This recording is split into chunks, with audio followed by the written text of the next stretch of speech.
नमस्कार दोस्तों, स्वागत है आपका हमारे चैनल ज्ञान लो में। आज हम बात करेंगे जो कि यूजेस हैं कनकेव मिरर के, उसके बारे में बात करेंगे कि कौन कौन से यूज़ होते हैं कनकेव मिरर के, कहाँ कहाँ पे यूज़ किए जाते हैं, और फिर इसके साइन कन्वेंशंस के बारे में भी बात करेंगे। तो पहली जो बात करते हैं वो है हमारा जो यूज़ हैं कनकेव मिरर के, वो कहाँ कहाँ पे हैं। तो सबसे पहले बात कर लेते हैं कि ये सोलर फर्नेसेस में यूज़ होते हैं। अब ये सोलर फर्नेसेस में किस तरह से यूज़ होते हैं वो जान लेते हैं। अब देखिए, कोई भी कनकेव मिरर है, अगर हम इस तरह से कनकेव मिरर को बना दें तो जो इसका रिफ्लेक्टिंग सरफेस होता है वो सेंटर की तरफ रहता है। जैसा कि हमने बात किया, यहाँ पे हम सेंटर ऑफ कर्वेचर ये मान लेते हैं, तो रिफ्लेक्टिंग सरफेस जो है सेंटर की तरफ है। और बाहर से क्या होता है, ये सिल्वर्ड रहता है। तो बाहर क्या रहता है, इसका सिल्वर पोर्शन रहता है, ताकि ये जो रेज़ को रिफ्लेक्ट कर सके। तो इस तरह का होता है। तो जब भी जो है रेज़ इस पे आती हैं, मान लीजिए इस तरह से आई और यहाँ पे ये रिफ्लेक्ट होती है, ये इंसिडेंट हो गई, ये रिफ्लेक्ट हो गई मान लीजिए।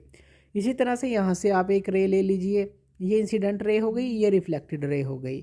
इसी तरह से बहुत सारी जो रे हैं, इनको ये एक पॉइंट पर कंसंट्रेट करने का काम करता है। यानी कि ये जो पॉइंट है, यहाँ पर ये कंसंट्रेट कर रहा है इस पूरी रेज़ को। ये जो पॉइंट हमने दिखाया ये वाला, अब इसका क्या मतलब है कि ये जो कनकेव मिरर है, ये कंसंट्रेट करता है एक जगह पे सारी रेडिएशन को, जिससे कि वो एक जगह का जहाँ पे उसने कंसंट्रेट किया है उसके टेम्परेचर को ये इंक्रीज़ कर सकता है।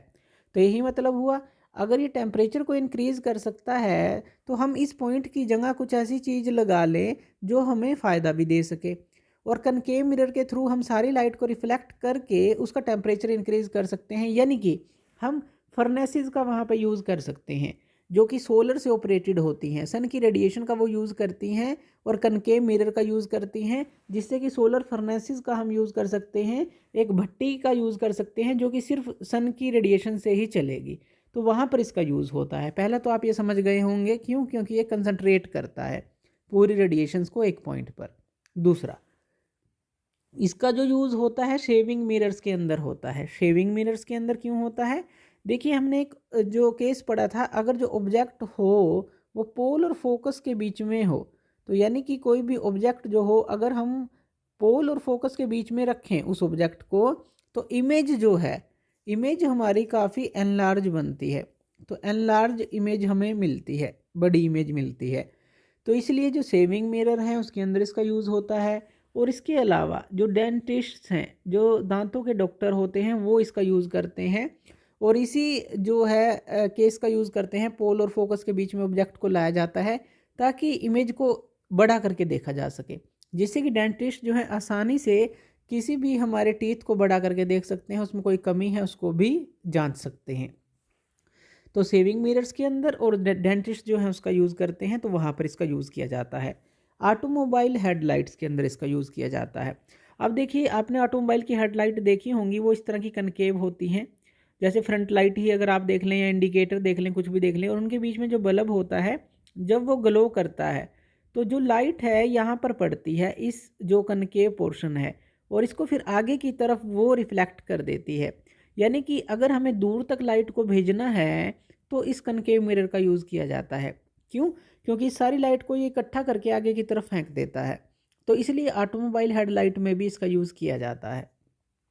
या फिर टॉर्च लाइट है, वहाँ पर यूज़ किया जाता है। सर्च लाइट है, वहाँ पे यूज़ किया जाता है। ये कनकेव हिस्सा आपको ज़रूर दिखेगा लाइट्स के अंदर, जहाँ पे हम जो सिल्वर्ड तरह की एक जो परत भी लगा के रखते हैं ताकि और ज़्यादा रिफ्लेक्शन इसको दे सकें, तो वो आपको हिस्सा ज़रूर दिखेगा।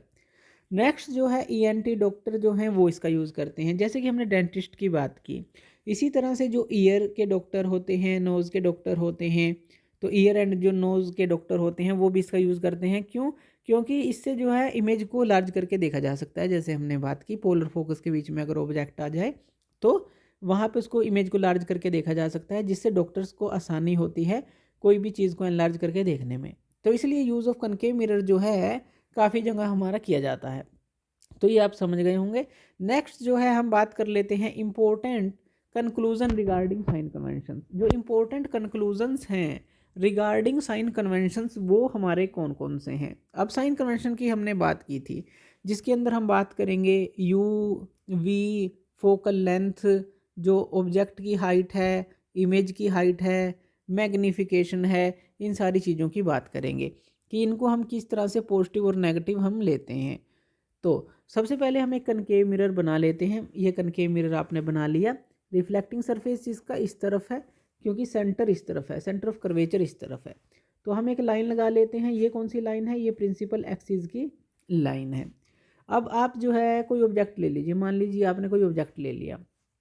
अब इस ऑब्जेक्ट से हम क्या करते हैं, एक इंसिडेंट रे लेते हैं जो इस पर टकराती है। तो ये जो है हमारी फोकस से गुजरेगी, ये हमें पता है, ये हमारा फोकस होगा। जब ये पैरेलल चलेगी प्रिंसिपल एक्सिस के तो टकरा कर ये फोकस से गुजरती है। एक और हम ले लेते हैं कि वो जो है इस फोकस से गुजरी और जो है फिर वो पैरेलल जाएगी प्रिंसिपल एक्सिस के। इस तरह से हम बना लेते हैं। जस्ट एन एग्जांपल है ये। वैसे ये इमेज इसके बिल्कुल नीचे बनेगी, पर यहाँ पे ये कट की है इस समय, तो हम यहीं पे बना लेते हैं। जस्ट एक एग्जांपल ले रहे हैं, पूरा एग्जैक्ट नहीं है। तो ये ए बी हमारा ऑब्जेक्ट हो गया, ये ए डैश बी डैश हमारी इमेज हो गई। मान लीजिए इस तरह से नीचे की तरफ बनी है ये। अब देखिए इसके अंदर होगा क्या। तो इसके अंदर जो है हमारा जो यू है, यू क्या होगा? यू हमारा होता है ऑब्जेक्ट तक की दूरी। अब यहाँ पे ये पोल है, पोल से ऑब्जेक्ट तक की दूरी हम ऐसे लिख देते हैं, पोल से ऑब्जेक्ट तक की दूरी। अब अगर ऑब्जेक्ट जो है इस तरफ है यानी कि लेफ्ट की तरफ है तो ये नेगेटिव रहेगी। क्यों? क्योंकि इंसिडेंट रे जो है लेफ्ट से राइट की तरफ चल रही है और हम पोल से लेफ्ट की तरफ जा रहे हैं, तो ये नेगेटिव रहेगी। हमेशा ये नेगेटिव रहती है, तो ये हमें ध्यान देना है कि ये नेगेटिव रहती है जो यू है। उसके बाद वी की बात कर लें, जो वी है। अब वी हमारा होता है, वी हमारा पोल से इमेज तक की दूरी, पोल से इमेज तक की दूरी। अगर वो भी हमारे लेफ्ट में है तो ये नेगेटिव रहेगी, अगर पोल से राइट में चल रहे हैं तो ये पॉजिटिव रहेगी। यानी कि ये वी जो है पॉजिटिव सिर्फ एक ही केस में रहेगी, अगर हमारा जो ऑब्जेक्ट है वो हमारा हो पोल और फोकस के बीच में, तब तो ये पॉजिटिव रहेगी। क्योंकि जो इमेज बनेगी फिर यहाँ पर बनेगी, इस साइड मिरर के पीछे बनेगी, ए डैश बी डैश इस तरफ बनेगी। इस केस में पॉजिटिव रहेगी। क्यों? क्योंकि पोल से हम राइट की तरफ चल रहे हैं। तो इमेज तक का डिस्टेंस है, ये ध्यान रखना है, इमेज तक का। यू क्या है? ऑब्जेक्ट तक का डिस्टेंस है। तो इस केस में पॉजिटिव रहेगी, नहीं तो सारे केसेस में ये नेगेटिव ही रहेगी। तो सारे केसेस में नेगेटिव रहेगी। सिर्फ इस केस के लिए पोल और फोकस के बीच में अगर ऑब्जेक्ट हो तो ये पॉजिटिव रहेगी बस, क्योंकि पोल से हम राइट की तरफ चलेंगे। फोकल लेंथ की बात कर लें। फोकल लेंथ हमारी होती है जो हमारा पोल से लेकर फोकस तक का डिस्टेंस होता है, फोकस तक का। अब फोकस तो हमेशा हमारा जो है लेफ्ट की तरफ रहता है। तो अगर कनकेव मिरर की बात करें तो फोकस हमारा इस तरफ है, तो यानी कि ये जो है हम हमेशा नेगेटिव लेते हैं। तो फोकल लेंथ हमेशा हम नेगेटिव लेते हैं। तो ये जो चीज़ें हैं आपको ध्यान रखनी है। Height of object. अब हाइट ऑफ ऑब्जेक्ट क्या होती है? जैसे कि ये ए बी हमने ऑब्जेक्ट बनाया, अगर ये प्रिंसिपल एक्सिस से ऊपर की तरफ है तो ये हमेशा पॉजिटिव रहेगी, और इसको हम ऊपर की तरफ ही लेते हैं तो हमेशा ये पॉजिटिव ही रहती है। Height of image. Height of image जो है जैसे कि यहाँ पर बनी थी तो ये नीचे की तरफ आ गई प्रिंसिपल एक्सिस से, यानी कि ये तो हमारी नेगेटिव होगी अगर ये नीचे की तरफ आ जाती है। लेकिन एक केस में पॉजिटिव होगी। क्यों? कब? जब पोल और फोकस के बीच में हमारा ऑब्जेक्ट आएगा, यानी कि इमेज यहाँ पर बनेगी। तो यहाँ तो प्रिंसिपल एक्सिस के ऊपर ही बन रही है, ए डैश बी डैश, तो वहाँ पर ये पॉजिटिव रहेगी। यानी कि ये पॉजिटिव भी हो सकती है लेकिन पोल एंड फोकस के बीच में अगर ऑब्जेक्ट हो, नहीं तो ये हर एक केस में नेगेटिव ही रहती है। जैसे कि हमने यहाँ पे ये देखा ये नेगेटिव, और यहाँ पे ये देखा हमने ये पॉजिटिव। मैग्नीफिकेशन की बात कर लें, ये हमारा रेशो होता है HI divide by HO, height of image divide by height of object. अब ये पॉजिटिव कब रहेगा M? जब ये दोनों पॉजिटिव हों। अब ये दोनों पॉजिटिव कब होंगे? जब हमारा जो ऑब्जेक्ट है पोल और फोकस के बीच में होगा, जैसे कि हमने यहाँ पर बात की, तब तो M पॉजिटिव आएगा, नहीं तो हर एक केस में M नेगेटिव रहेगा। तो ये जो केस है ये आपको ध्यान रखना है बस। जब पोल और फोकस के बीच में कोई ऑब्जेक्ट आए तो उसकी इमेज जो है पीछे बनती है, वर्चुअल बनती है, और जो है सीधी बनती है, इरेक्ट बनती है। इस केस के अंदर V भी पॉजिटिव रहेगा, हमारा HI भी पॉजिटिव रहेगा, M भी पॉजिटिव रहेगा, नहीं तो सारे केसेस में ये नेगेटिव रहते हैं।